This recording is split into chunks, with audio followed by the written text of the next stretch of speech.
जैसे ही लड़की वहां से चली गई, उसकी माँ एक अमीर वारिसा को लेकर आई, क्योंकि वो मानती थी कि केवल वही उसके बेटे के लायक है। लेकिन जब सर्जरी खत्म हुई, डॉक्टर ने बताया कि ऑपरेशन सफल रहा, लेकिन अब आदमी अपनी याददाश्त खो सकता है और वो कभी पिता नहीं बन पाएगा। ये सुनकर उसकी माँ लगभग बेहोश हो गई। उसे नहीं पता था कि वो लड़की पहले ही उसके बच्चे की माँ बन चुकी है।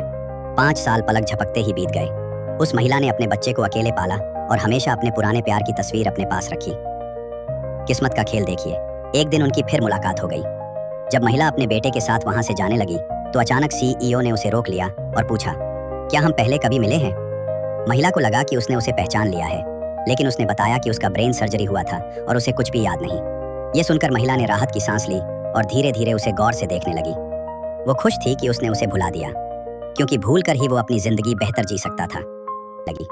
तभी अचानक एक स्कूटी तेजी से उसकी ओर आ गई। सीईओ ने बिना सोचे समझे उसे अपनी बाहों में खींच लिया। उसी दौरान वो तस्वीर, जिसे महिला सालों से संभाल कर रखी थी, जमीन पर गिर गई। सीईओ ने तस्वीर उठाई और जैसे ही उसकी नजर पड़ी, उसके दिमाग में पुराने पल बिजली की तरह चमकने लगे। उसी वक्त वो अमीर वारिसा वहां आ गई।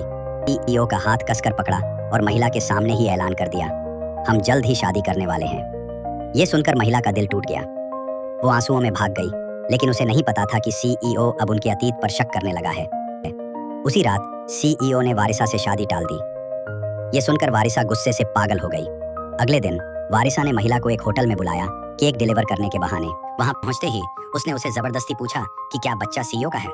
महिला ने बार बार इनकार किया। गुस्से में होटल से निकल गई, पर उसे क्या पता, ये सब सीईओ ने अपनी आंखों से देखा। वो तुरंत उसके पास आया और उसका हाथ पकड़ लिया। उसके आंसुओं से भीगा चेहरा और बालों में लगा क्रीम देखकर वो बर्दाश्त नहीं कर पाया। उसने तुरंत उसे वॉशरूम ले जाकर साफ किया और उसी मौके पर अपने दिल में दबे सारे सवाल पूछ डाले।